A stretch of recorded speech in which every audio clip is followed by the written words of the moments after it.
තෙරුවන් සරණයි කියලා ආදරෙන් පිළිගන්නවා Malima Life Hacks මගේ YouTube channel එකට. channel එක subscribe කරපු යාළුවෝ හැමෝටම ගොඩාක් ස්තුතියි කියන ගමන් අලුතින් channel එකත් එක්ක එකතු වෙන යාළුවන්ට channel එක subscribe කරලා පැත්තකින් තියෙන bell icon එකත් click කරලා channel එකත් එක්ක එකතු වෙන්න කියලා ආදරෙන් මතක් කරනවා. ඔන්න අද මම ඔයගලන්ට ඉක්මනටම ලේසියෙන් හදාගන්න පුළුවන් රසම රස රෙසිපි එකක් අරන් ආවා. අපි යමු වීඩියෝ එකට.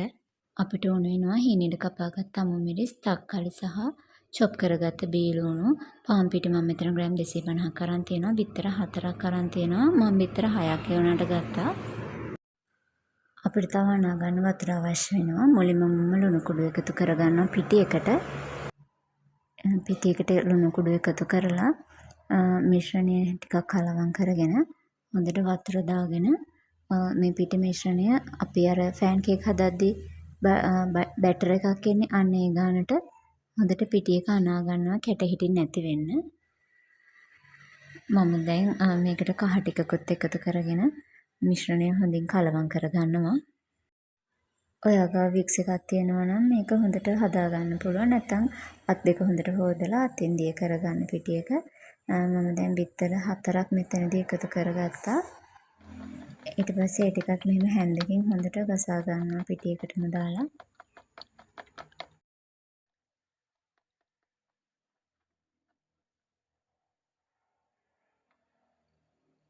දැන් මම චොප් කරගත්ත බීලුණු ටිකයි අමු මිරිස් ටිකයි තක්කාලි ටිකයි මේකට එකතු කරගන්නවා. ඔයාලා පොඩි බබාලට වගේ හදනවා නම් ගෙදර කැරට් ලීක්ස් තියෙනවා නම් ඒවා උනත් මේකට එකතු කරන්න පුළුවන්.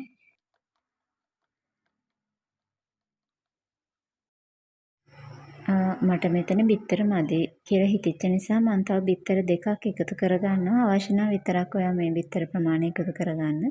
බිත්තර එකතු කරගන්න පමණට මේක රස වෙනවා. දැන් මම කෑලි මිරිස් එකතු කරනවා. ඔයාට අවශ්‍ය නම් කෑලි මිරිස් එකතු කරන්න.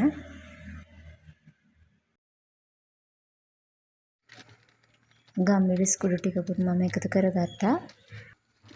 මෙතනදී මම තව ලුණු කුඩු චුට්ටක් මේකට එකතු කරනවා. දැන් අපේ මිශ්‍රණය හදාගෙන ඉවරයි. මම දැන් මෙහෙම තැටියට හොඳට පොල් තෙල් ටිකක් ගා ගන්නවා. ඔයාලා ගෙදර තියෙන පෑන් එකක් පාවිච්චි කරන්න මේකට. මට මැටි තැටිය තියෙන නිසා මම මේක පාවිච්චි කරනවා.